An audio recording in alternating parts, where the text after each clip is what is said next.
নমস্কাৰ মই ৰাকেশ দাস আজি আলোচনা কৰিব বিচাৰিছো নাৰী দিৱসত আপুনি কেনেকৈ আপোনাৰ ভাষণ প্ৰদান কৰিব আজি ইয়াৰ ওপৰত আজিৰ এই ভিডিঅ'টোত আলোচনা কৰিব বিচাৰিছো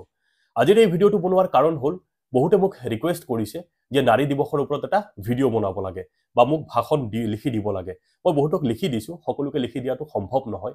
আজিৰ এই ভিডিঅ'টো বিশেষকৈ নজনা ব্যক্তিসকলৰ কাৰণে যিসকল ব্যক্তিয়ে ফাৰ্ষ্ট টাইমৰ কাৰণে নাৰী দিৱসত ভাষণ দিম বুলি ভাবিছে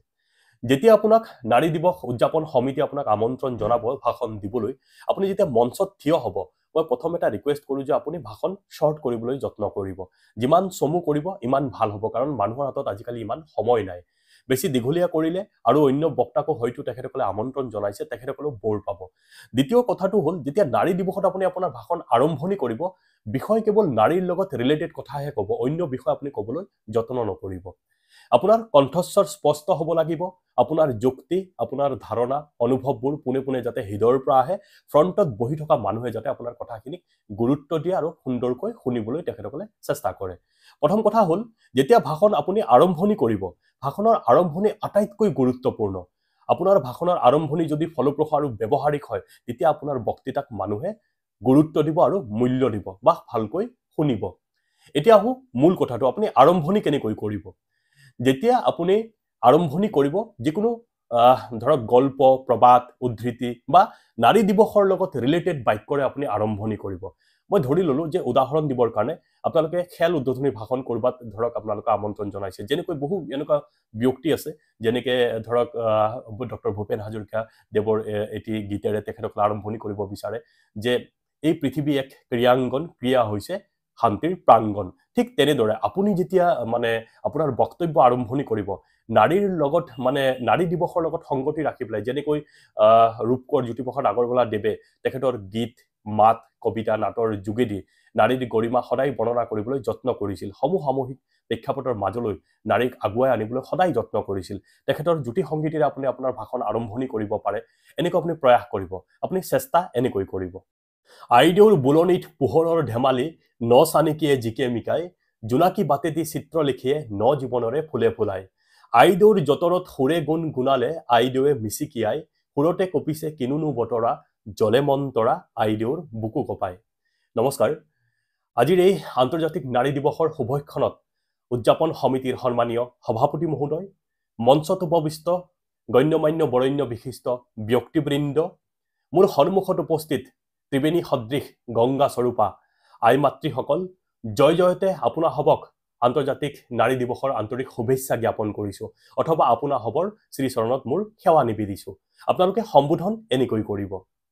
ইয়াৰ পিছত গোটেই বিশ্বই ৮ মাৰ্চ তাৰিখে কিয় আন্তৰ্জাতিক দিৱস হিচাপে পালন কৰে ইয়াৰ বিষয়ে ক'বলৈ যত্ন কৰিব কথাখিনি কওঁতে ভয় নকৰিব আত্মবিশ্বাসৰ সৈতে প্ৰকাশ কৰিবলৈ যত্ন কৰিব আপুনি এনেকৈ আৰম্ভণি কৰিব পাৰে যে আমি সকলোৱে জানো ৮ মাৰ্চ তাৰিখে গোটেই বিশ্বই আন্তৰ্জাতিক নাৰী দিৱস হিচাপে পালন কৰে আৰু এই দিৱস উদযাপন কৰাৰ উদ্দেশ্য হ'ল নাৰীয়ে যাতে সকলো ক্ষেত্ৰত সম অধিকাৰ অগ্ৰাধিকাৰ লাভ কৰিব পাৰে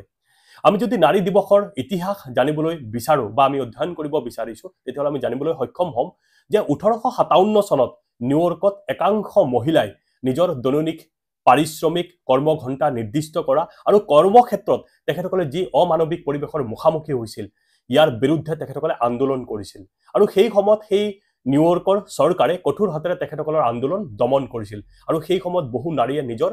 প্ৰাণ হেৰুৱাইছিল 1908 চনত এগৰাকী নেত্ৰী জাৰ্মান নেত্ৰী ৰাজনীতিবিদ ক্লাৰা জেটকিনৰ নেতৃত্বত প্ৰথমবাৰৰ নাৰী সন্মিলন অনুষ্ঠিত কৰা হৈছিল নিউয়ৰ্কত আৰু দ্বিতীয় নাৰী সন্মিলন অনুষ্ঠিত কৰা হয় 1910 চনত ডেনমাৰ্কত আৰু সেই ডেনমাৰ্কৰ নাৰী সন্মিলনত নেত্ৰী ক্লাৰাই এই নাৰী দিৱসৰ কথা ঘোষণা কৰে আৰু পৰৱৰ্তী সময়ত এই নাৰী দিৱস প্ৰতিটো দেশত উদযাপন কৰিবলৈ চেষ্টা কৰা হৈছিল আৰু উদযাপন কৰিছিল পৰৱৰ্তী সময়ত ৰাষ্ট্ৰসংঘই নিৰ্দেশ দিছিল যে নাৰী দিৱস সমগ্ৰ পৃথিৱীত নাৰীৰ অধিকাৰৰ বাবে উদযাপন কৰিব লাগে আৰু ক্ৰমান্বয়ে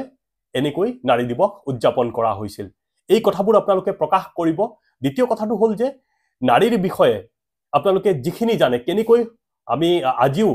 মানে ৰাজনৈতিক ক্ষেত্ৰখনত সামাজিক ক্ষেত্ৰখনত কেতিয়াবা নাৰীক অপমান কৰা হয় সেই বিষয়বোৰ নাৰীৰ লগত ৰিলেটেড কথাবোৰ আপুনি ক'বলৈ যত্ন কৰিব আৰু আপুনি যদি এনেকৈ আপোনাৰ মনৰ কথাবোৰ প্ৰকাশ কৰে ৰাইজে সুন্দৰকৈ গ্ৰহণ কৰিব আপুনি অন্য বিষয় ইয়াত ক'বলৈ যত্ন নকৰিব যদি আপুনি যিকোনো মিটিঙত অথবা দিৱসত কথা ক'ব বিচাৰে অথবা ভাষণ দিব বিচাৰে তেতিয়াহ'লে মোৰ লিখনি এই ভাষণ অভ্যাস কিতাপখন এবাৰ নিপ্লাই পঢ়ক এই কিতাপখন পঢ়িলে আপুনি যিকোনো মিটিঙত যিকোনো দিৱসত সুন্দৰকৈ ভাষণ দিব পাৰিব কথাবোৰ একেবাৰে সহজ আৰু সৰল ভাষাত লিখা আছে বহুতে ইতিমধ্যে মোৰ পৰা কিতাপখন অৰ্ডাৰ কৰি নিছে তেখেতসকলে পঢ়ি পেলাই ভাল পাইছে আৰু তেখেতসকলে মনৰ কথাবোৰ ভিডিঅ'ৰ যোগেদি মোলৈ প্ৰেৰণ কৰিছে মই ভিডিঅ'বোৰ মোৰ চেনেলত শ্বেয়াৰ কৰি দিছো আপোনালোকে চাব ক'ত ক'ত মোৰ কিতাপ গৈছে বিভিন্নজনে উপকৃত হৈছে বুলি মোক জনাইছে যদি আপোনাৰ কিতাপখন প্ৰয়োজন আছে মোৰ নাম্বাৰ মই স্ক্ৰীনত শ্বেয়াৰ কৰি দিছো মোৰ নাম্বাৰ হৈছে 8723909238 এই নম্বৰত যদি ফোন কৰে কিতাপখন মই আপোনাৰ ঘৰলৈকে পঠিয়াই দিয়াৰ ব্যৱস্থা কৰি দিম চাওক যিমান অধ্যয়ন কৰিব যিমান কিতাপ পঢ়িব আপোনাৰ স্মৃতি শক্তি বৃদ্ধি পাব আপুনি নতুন নতুন শব্দৰ সৈতে চিনাকি হ'ব যেতিয়া আপোনাৰ ব্ৰেইনত নতুন নতুন শব্দ থাকিব আপুনি সুন্দৰকৈ উপস্থাপন কৰিব পাৰিব বহুতে অধ্যয়ন নকৰে সেইকাৰণে সভাপতিৰ সুন্দৰকৈ ভাষণ দিব নোৱাৰে আশা কৰো আপুনি এই কিতাপখন নিপ্লাই পঢ়িব আৰু ফিডবেকখিনি মোক জনাব এবাৰ নাৰী দিৱসত আপুনি সুন্দৰকৈ ভাষণ দিব পাৰিব বুলি মোৰ দৃঢ় বিশ্বাস আৰু মোক কিবা অসুবিধা পালে ফোন যোগেদি আপোনালোকে জনাবলৈ যত্ন কৰিব ধন্যবাদ নমস্কাৰ মই লাভলি কোঁৱৰলাহন ধেমাজি ডিষ্ট্ৰিক্ট মৈধলৰ পৰা কৈছোঁ কিছুদিনৰ আগতে ভাষণ অভ্যাস কিতাপখন ৰাকেশ দাস ছাৰৰ পৰা মই অৰ্ডাৰ কৰিছিলোঁ কিতাপখন পঢ়ি মই বহু উপকৃত হৈছোঁ ছাত্ৰ ছাত্ৰীও এই কিতাপখন পঢ়ি বহু উপকৃত হ'ব বুলি মোৰ দৃঢ় বিশ্বাস কিয়নো গণৰাজ্য দিৱস শিল্পী দিৱস শিশু দিৱস স্বাধীনতা দিৱস সকলো ভাষণ ইমান নমস্কাৰ মই দীপাংকৰ বৰুৱা ডিব্ৰুগড়ৰ পৰা কৈ আছোঁ আৰু মোৰ হাতত এখন কিতাপ আছে কিতাপখনৰ নাম হৈছে ভাষণ অভ্যাস আৰু ককাইদেউজনে লিখিছে ৰাকেশ দাস ককাইদেউজনে কিতাপখন লিখিছে আৰু এই কিতাপখন পঢ়ি মই বহুত ভাল পাইছোঁ আৰু এই কিতাপখনৰ কথা ক'ব গ'লে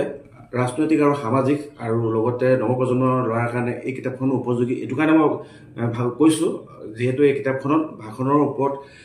কিতাপখন লিখা হৈছে যিহেতু আজিকালি মানে ভাষণ দিবলৈ হয়তো কিছুমান ব্যক্তি বা মানুহৰ কম বুলি ক'লেও ভয় ভাৱ এটা থাকে ভয় লাগে কিন্তু এই কিতাপখন পঢ়াৰ পাছত মানে সেই ভয় ভাৱটো মানুহৰ নাইকিয়া হৈ যাব এই মৰমৰ ককাইদেউজনে বৰ ধুনীয়াকৈ এখন কিতাপখন লিখিছে ৰাকেশ দাস ককাইদেউ আৰু যদি আপোনালোকক এই কিতাপখন যদি আপোনালোকক লাগে তেনেহ'লে মই ওপৰত স্ক্ৰীনত নাম্বাৰটো দিছোঁ সেই নাম্বাৰটোত আপোনালোকে কল কৰি এই কিতাপখন আপোনালোকে সংগ্ৰহ কৰিব পাৰিব ধন্যবাদ নমস্কাৰ মই নিশা ডেকাই নাওকটাৰ পৰা কৈছোঁ এইকেইদিনতে মই এখন নতুন কিতাপৰ লগত চিনাকি হ'লোঁ কিতাপখনৰ নাম হৈছে ভাষণ অভ্যাস এই কিতাপখনৰ অধ্যয়নে মোক বহুতো নজনা কথা শিকালে আচলতে সভা এখন চলাই নিবলৈ বা সভা এখনত উপস্থিত মানুহখিনিক সম্বোধন কৰি তাৰ বিষয়বস্তুবোৰ ভালকৈ উপস্থাপন কৰিবলৈ যিখিনি আমাক জ্ঞানৰ দৰকাৰ এই জ্ঞানখিনি আমি এই কিতাপখনৰ জৰিয়তে পাব পাৰোঁ আমি বা আমাৰ নতুন প্ৰজন্মই এই কিতাপখনৰ দ্বাৰা যথেষ্ট লাভান্বিত হ'ব বুলি মই আশাবাদী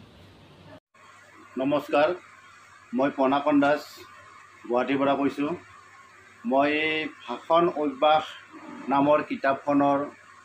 স্বত্বাধিকাৰ শ্ৰী ৰাকেশ দাসলৈ মই আন্তৰিক শুভেচ্ছা অভিনন্দন জনালোঁ ভাষণ অভ্যাস